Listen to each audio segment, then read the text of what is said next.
7 de la mañana con 36 minutos, 7 con 36 minutos, en Punto Noticias, primera emisión. Saludamos ya con la profesora investigadora en Derechos Humanos y de la Naturaleza, Adriana Rodríguez, que se encuentra con nosotros vía telemática. ¿Cómo está, Adriana? Buenos días, Muy bienvenida. buenos días, Gracias por gracias. acompañarnos. Le saludamos a Alexis Moncayo, quien le habla, Licenia Espinel. En la Asamblea Nacional, en los próximos días, se espera debatir el informe de la Comisión de Garantías Constitucionales sobre el tema de las amnistías. Más de 200 casos que se espera sean resueltos a través de este mecanismo en la Asamblea Nacional, y con lo que se busca dar algo de paz, algo de pacificación al país que tanto lo necesita, un país convulsionado, un país dividido, un país parcializado, lleno de odio, lleno de discriminación, porque es importante poder concretar este proceso. Buenos días, bienvenida. Bueno, muy buenos días, muchísimas gracias. Primero porque estamos hablando de un proceso justamente de amnistía de 260 personas que se encuentran divididas en estos tres paquetes, justamente como se decía, ¿no? Una que estamos hablando de defensores de la naturaleza que han sido procesados, digamos, justamente como una forma de criminalización de su propio ejercicio como actores políticos. Luego tenemos un segundo paquete, que es el paquete de justicia indígena, de autoridades indígenas que administran justicia en su propio territorio. Ellos ni siquiera deberían haber sido procesados bajo ninguna circunstancia, porque están administrando justamente su jurisdicción tal como lo establece la Constitución. Y el tercer paquete, que es justamente en el contexto de una convulsión social tan fuerte, que tiene que ver más con el derecho a la resistencia, si se quiere, porque se estaba hablando de un decreto ejecutivo, digamos, bajarse un decreto ejecutivo, y está relacionado con el derecho a la resistencia. Entonces, son tres grupos, digamos, que están solicitando la amnistía, completamente legitimados, según lo que dice la Constitución, en su artículo 120, numeral 13, legitimados, amparados por la Constitución. Y hay que entender que el tema de la amnistía, los procesos de amnistía, es un proceso constitucional, es un proceso que le incumbe al derecho constitucional y a los derechos humanos. Aquí el derecho penal muy poco tiene que ver, o sea, casi que nada, lo dice el propio COIP, digamos, ¿no? O sea, y aquí es donde hay una confusión en términos generales, cuando se confunde la amnistía como una forma, digámoslo así, de exculpación de los delitos o de la culpa penal, y no es esto exactamente la amnistía, ¿no? La amnistía, los únicos, y lo dice la Constitución claramente, solo no se puede dar amnistía cuando se trata de delitos, digamos, relacionados con los delitos de lesa humanidad, genocidio, tortura. En esos casos, y ha sido clarísima la Corte Interamericana de Derechos Humanos, no se otorga amnistía.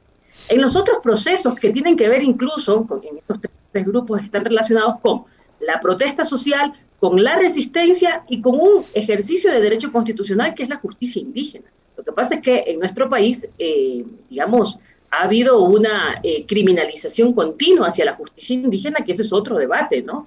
Pero no deberían ni siquiera estar procesados una autoridad indígena ejerciendo su propia jurisdicción territorial. Eso es una locura, ¿no? Es inconstitucional. ¿Cómo está, doctora? Qué gusto poder saludarle. A ver, le escuchaba con mucha atención en el foro que usted compartió junto al doctor Pizarello, a Adoración, a Carol Proner, hace algunos días atrás, que fue organizado por la Comisión de Garantías Constitucionales. Y usted ahí, en su introducción, decía algo que es súper importante, y es a propósito de todo lo que tiene que ver con el tema de las manifestaciones sociales, que...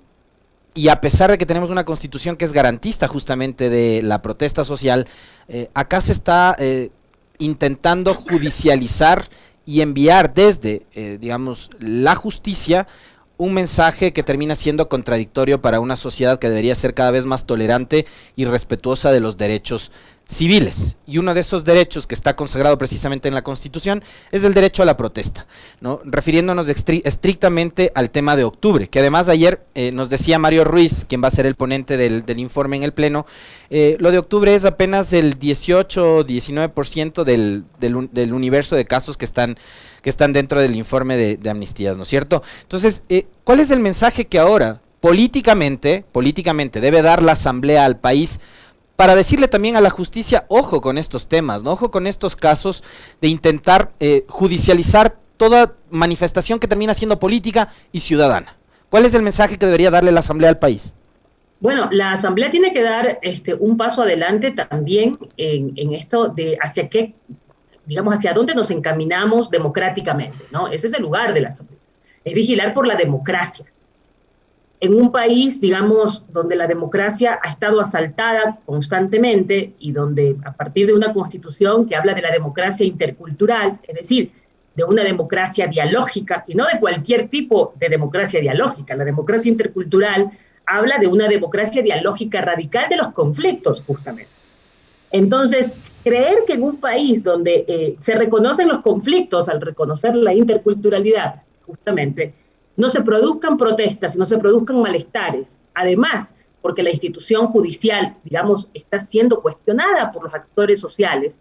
Porque ¿qué ocurre cuando ocurre una protesta social? Digamos, cuando la gente sale a las calles a reclamar, es porque no está fallando la institucionalidad judicial, obviamente. Porque uno puede presentar acciones, uno puede presentar, digamos, cuando existe confianza en el sistema judicial. Pero cuando no existe confianza en el sistema judicial, uno no puede creer que la protesta social no exista, digamos. La protesta social existe justamente porque no hay una correspondencia del Estado en su correcto funcionamiento de las instituciones. O sea, ocurre porque no están funcionando las instituciones. ¿Y qué es lo que dice el derecho constitucional también? Que las calles es también una garantía. Digamos, uno puede presentar garantías jurisdiccionales de varios niveles, pero la calle es la última garantía que tiene la gente para reclamar justamente un derecho que se encuentra vulnerado o reclamar justamente un acto político con el que no concuerda. Porque además, ahí, perdón que le corte, doctora, porque además me parece que se debe complementar, debe complementar esta idea suya, porque además, digamos, creemos que la democracia es ir cada 4 años a las urnas a votar y a elegir a personas que nos dicen las organizaciones políticas que son las más apropiadas para gobernar un país, una ciudad, una jurisdicción. La democracia es mucho más que ir cada 2 años a las urnas. La democracia es justamente eso, participación, y la participación ciudadana también es a través de la manifestación. Y es saludable para una democracia el descontento social, ¿no? Porque nadie quiere una democracia con siervos. La democracia uno quiere justamente ciudadanos activos y ciudadanos comprometidos con el ejercicio real de los derechos, no con el ejercicio textual que existe en el texto, que existe en las constituciones, sino que sea un hecho real, fáctico. Por eso la gente se toma las calles, está ejerciendo también un derecho ahí. Y efectivamente, digamos, los procesos de criminalización que se han dado en el país desde hace muchos años, digamos, y que no se ha podido detener estos procesos de criminalización para justamente construir un diálogo democrático. Al final es eso lo que pide la gente cuando sale. Por ejemplo, cuando se hace un decreto ejecutivo, que no se tome en cuenta los intereses de las personas o a quién puede afectar esos intereses. No se puede hacer las cosas, digamos, al estilo de Luis XVII, del Estado soy yo. No. Digamos, existen procesos justamente de identidad del Estado, procesos democráticos, procesos que se tienen que considerar para construir una democracia real, ¿no? Este es el gran tema de muchas democracias en América Latina, que no son democracias, o que son democracias desnutridas, democracias muy pobres, democracias que justamente lo que dicen, ¿no? De ir cada 4 años a hacer el ejercicio de buscar un representante. Esa es una democracia, la democracia representativa, que es la más pobre de las democracias, ¿no? La más pobre. Y el derecho tiene que dar cuenta justamente, porque a veces escucho como que el derecho es un derecho castigador, siempre se entiende, y en los medios de comunicación a veces hablan del derecho castigador. El derecho no es solo castigador, el derecho constitucional no es castigador, el derecho constitucional justamente promueve una democracia, promueve los derechos democráticos. Entonces hay que diferenciar aquí, porque uno escucha y uno piensa el derecho entendido como el castigo, y no, el derecho no es el castigo, el derecho no es venganza social. El derecho es justamente una de las formas y es un elemento importante para construir la democracia. Doctora Rodríguez, ¿y qué es diferente a los comentarios de quienes se dan de conocedores de todo en redes sociales y que ya están tratando de influir en la decisión que van a adoptar los legisladores frente a este tema, relacionándolo, reduciéndolo estrictamente al asunto político del tema de octubre, como lo decía Alexis, pero con la intención de hacerle ver a la población que se va a dejar en la impunidad cuando ha sido la propia Fiscalía la que, por ejemplo, en el caso de octubre y específicamente en el tema de la Contraloría, no ha sido capaz de determinar quiénes son los reales responsables de este incendio, cuando hay declaraciones de propios funcionarios de la Contraloría que dicen que puede haber sido un autoatentado. Ha sido la Fiscalía la que ha demorado este proceso porque no ha podido investigar, porque no ha podido encontrar las pruebas, porque no hay una sentencia. Entonces, ¿cómo entender las versiones, las opiniones y esta suerte de framing que se trata de establecer aprovechándose el tema de las amnistías para decir que con este proceso se va a dejar en la impunidad el supuesto cometimiento de delitos cuando es un tema político? Y hay un contralor procesado, además de esa Contraloría que fue incendiada. O sea, aquí hay una serie, en el proceso de la Contraloría hay una serie de complejidades y de dudas. Cuando existe una convulsión social, se aprovechan en varios niveles todos los campos políticos, ¿no? Es por eso que los procesos de amnistía y de indulto después de una convulsión social ocurren justamente, incluso, fíjense ustedes, si uno revisa la historia de las amnistías y los indultos que se ha tenido después de los procesos de independencia, entre 1820 y 1821, en la Gran Colombia se dio una serie de amnistías e indultos hasta para delincuentes comunes, incluidos delincuentes comunes, porque en el proceso justamente revolucionario, digamos, de la independencia, se pagaron justos y pecadores y era muy confuso el tema, porque en una convulsión social hay situaciones y hechos que se confunden, ¿no?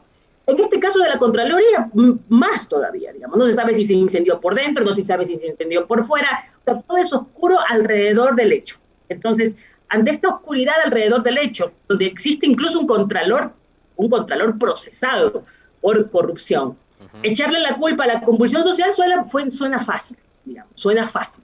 La culpa es de ellos. Yo no sé, yo con esta persona que incluso está procesada penalmente, no sabemos, digamos, nada, ¿no? Si es que se aprovechó, por ejemplo, las circunstancias para desaparecer pruebas en su contra. ¿Quién sabe? No lo sabemos.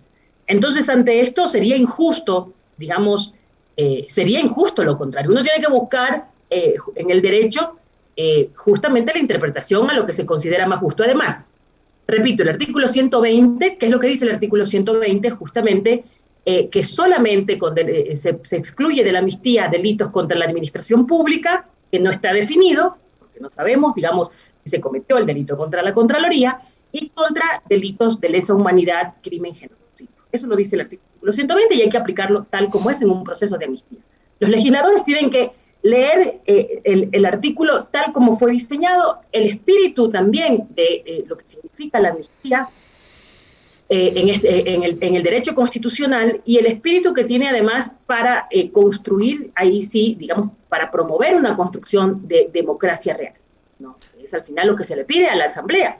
La Asamblea tiene que vigilar por la democracia, tiene que vigilar por eso y vigilar para que los derechos no se cumplan en una situación además tan compleja como es la institucionalidad judicial también, ¿no? Que hay que decirlo. O sea, estamos en momentos muy complicados en la institucionalidad del país. En este momento complejo de institucionalidad del país, mandar a 200 y pico de personas, digamos, a procesos penales, sí sería un grado de autoritarismo supremo por parte de la propia Asamblea también.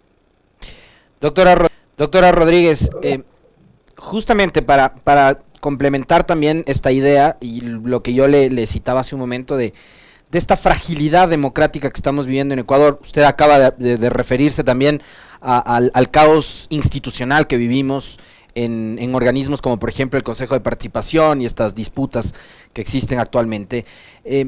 Llevar adelante y aprobar este informe de amnistías, ¿cuánto puede aportarle al Ecuador en el fortalecimiento de esta democracia que está debilitada? Yo creo que puede aportarle justamente un antes y un después en cuanto al fortalecimiento democrático, ¿no? Creo que un proceso de amnistía, que es lo único, es el único camino que le encuentro posible, porque no existe otro camino posible para estos tres grupos, digamos, ¿no? Claro, el camino es que no se entiende, por ejemplo, en estos tres grupos, repito, porque están procesados autoridades indígenas y el ejercicio de su propia jurisdicción. Luego tenemos a defensores de los derechos de la naturaleza que también están procesados y que han sido criminalizados desde que, casualmente, desde que la Constitución contempló los derechos de la naturaleza como sujetos de derechos. Y luego tenemos lo de octubre, que sí es una situación política, porque la amnistía opera, además, justamente cuando hablamos de delitos políticos. Esos son tres grupos que entran, digamos, dentro del proceso de lo que podríamos llamar un proceso, este proceso de construcción dialógica para promover ahora sí los derechos democráticos de la Constitución y construir una democracia intercultural dialógica radical, que es lo que se necesita y que es lo que el Congreso debe vigilar, ¿no? Ese es el lugar del Congreso, es el lugar de la democracia el Congreso. Doctora Rodríguez, ¿y qué pasaría o qué mensaje le quedaría a la sociedad en caso de que una vez que se lleve adelante este proceso en el Pleno de la Asamblea Nacional, se logre la amnistía para el grupo de justicia indígena, para el grupo de defensa de la naturaleza y no para el grupo de octubre de 2019, por ejemplo? ¿Cuál sería el mensaje que le queda a la ciudadanía? Bueno, el mensaje que se queda es que existe todavía, permanecemos con una situación, digamos, de que el aparato punitivo del Estado, que es la violencia ejercida por el Estado a través del derecho penal, es fuerte y que probablemente la ciudadanía no pueda ni siquiera ejercer un descontento social a futuro. Creo que es importante que se den la amnistía a todos los grupos, me gusten o no me gusten, ojo, porque aquí estamos hablando ya de un tema, de derecho, ¿no? Estamos hablando porque siempre los abogados que venimos de derechos humanos, a veces nos tocará lo que no nos guste, digamos, pero es que uno tiene que ser coherente con la posición. Yo vengo de una formación de derechos humanos, vengo de una formación de derecho constitucional garantista, y por lo tanto, me guste o no me guste en cualquiera de los grupos, si está, digamos, solicitando justamente un proceso de amnistía, lo contempla la Constitución, lo contempla el derecho internacional, lo contempla la historia de los procesos de amnistía, como ya les digo, los procesos donde más amnistía hubo han sido los procesos más revolucionarios, digamos, y me parece que hay que ser coherentes con eso. Y siendo coherentes con eso, estos tres grupos deben ser considerados para la amnistía. Cualquier grupo que sea excluido en el proceso de amnistía daría un mensaje negativo a la sociedad, negativo al derecho constitucional, vulneraría justamente un artículo de la Constitución, vulneraría también toda la tradición de amnistía por delitos políticos, ¿no? O sea, realmente la protección es para todos en este caso y para cualquier ciudadano, porque también el mensaje es para los que me caen bien sí, para los que me caen mal no, y no es así, digamos, no puede ser así. De hecho, se han dado amnistía hasta para delitos comunes en algunos casos, ¿no? Porque se trata justamente de considerar, en algunos casos, no en el caso ecuatoriano, pero se trata de construir una democracia y entender que el aparato punitivo del Estado, el derecho penal, es un derecho de última ratio. Es un derecho de última ratio que en el país se ha convertido desde hace algún tiempo como de primera instancia, de primer ejercicio de represión, de primer ejercicio, digamos, donde el aparato punitivo del Estado amplía su radial y empieza a encerrar a todo el mundo, digamos. O sea, eso no es posible en un Estado democrático intercultural. Yo creo en el derecho penal mínimo, y el derecho penal mínimo, fíjense ustedes todo lo que significa estar en la cárcel en este país. O sea, en la cárcel en este país es un atentado contra la integridad humana, es un atentado contra, puede ser un atentado contra la vida misma, digamos. Entonces, mucho más en las situaciones de cárcel de este país, el derecho penal tiene que actuar en su dimensión mínima. Y tendríamos que hablar también para reconstruir ese Código Orgánico Integral Penal, donde hay un montón de delitos, un montón de contravenciones, Dios mío, o sea, nadie sale del ojo panóptico del derecho penal en Ecuador, y hay que reconstruirlo para que esté de acuerdo a nuestra Constitución, ¿no? Porque es un código que no está dialogando con la Constitución. Entonces, simplemente poner además el orden jerárquico, que la Constitución está primero que cualquier otra ley. Para poder entenderlo mejor, doctora, yo sí le pediría una explicación, ya pues vamos un poco cerrando también el diálogo, pero una explicación de qué es la amnistía. ¿Qué es la amnistía? ¿Cómo opera precisamente esta figura? Porque hay muchas personas que la vinculan con, por ejemplo, el perdón político de un delito, otros que dicen que lo que hace es prácticamente asumir que la persona fue culpable del delito del que se le acusa y se le da ese perdón político. Y adicionalmente a eso, las personas que son amnistiadas, pero que han sido víctimas de la persecución del Estado, de los aparatos del Estado, de la fuerza pública. Fíjese que hay, y usted lo señalaba bien, ¿no? En este país estar en la cárcel, ya sea como medida sustitutiva, no necesariamente como una sentencia, pero termina siendo ya casi una sentencia de muerte.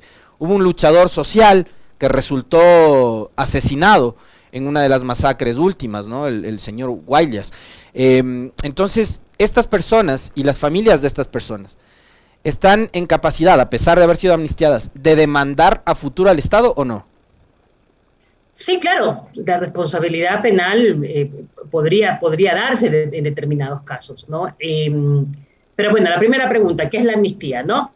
La primera pregunta, ¿qué es una amnistía? Sí, es un perdón, es un perdón entre comillas, digámoslo así, ¿no? Porque es un perdón que lo da justamente el Estado como una medida excepcional cuando ocurre un hecho, digamos, cuando han ocurrido hechos, en este caso, derivados por delitos políticos y contextos o conexos a los delitos políticos, ¿no? Eso es a grosso modo la amnistía.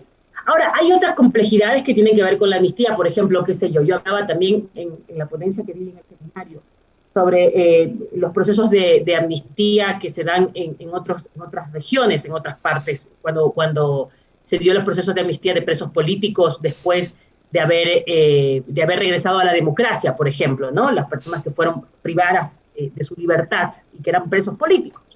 Entonces se hablaba de una forma, la amnistía como una forma justamente de no olvidar, digamos, de no olvidar, la amnistía como una forma de construir democracia también, lo que estamos hablando. Eso es la amnistía, ¿no? Es un punto donde es un punto aparte, ¿no? Donde uno hace un punto aparte en la construcción democrática y vuelve a construir un diálogo a partir de eso, ¿no? de un hecho que ocurrió en la historia con este grupo de personas que han sido procesadas por delitos políticos, por delitos conexos a los políticos, por ser defensores en este caso de la naturaleza, etcétera, ¿no? Por supuesto, y esto ha sido claro, repito, la amnistía no se da a delitos de lesa humanidad, a delitos que van en contra de la dignidad humana. Ahí no se da la amnistía. Y en lo que dice la Constitución, ni por delitos contra la administración pública. Por lo tanto, se configura esto, ¿no? En el Ecuador se configura, digamos. Cumple con los requisitos estos tres grupos para ser amnistiados. Me acuerdo en este caso, por ejemplo, en el caso Yelman en Uruguay, donde se pedía la amnistía a los, digamos, a los procesados por delitos de lesa humanidad, que fueron los exdictadores. Ahí la Corte Interamericana dijo que no, que ahí no procede la amnistía. Y en eso estamos todos y todas de acuerdo, los defensores y defensoras de derechos humanos. Estamos de acuerdo que en ese tipo de casos no procede la amnistía.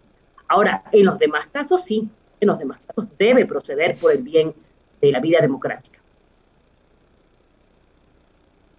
Muchísimas gracias, doctora. Y la segunda pregunta creo que era si se puede proceder si se puede demandar al Estado a instancias internacionales. Ajá. ¿No? Claro, lo que pasa es que existe en el derecho internacional, cuando estamos hablando, por ejemplo, de los estándares que ha señalado la Corte Interamericana respecto justamente de la justicia, ¿no? Y aquí viene el tema de la justicia. Se podría demandar si no existe una accesibilidad adecuada, si no existe debido proceso, por ejemplo, y demás. Entonces, ahí sí, si no existe esto y si se comprueba que en este proceso ha habido algunas fallas, estarían incurriendo también en una responsabilidad internacional. Bien, muchísimas gracias, doctora, por su tiempo, por la información y el análisis que nos ha permitido realizar. Adriana Rodríguez, profesora, investigadora en Derechos Humanos y de la Naturaleza, que ha estado con nosotros. Muy amable, doctora Rodríguez. Muy gentil, gracias, doctora.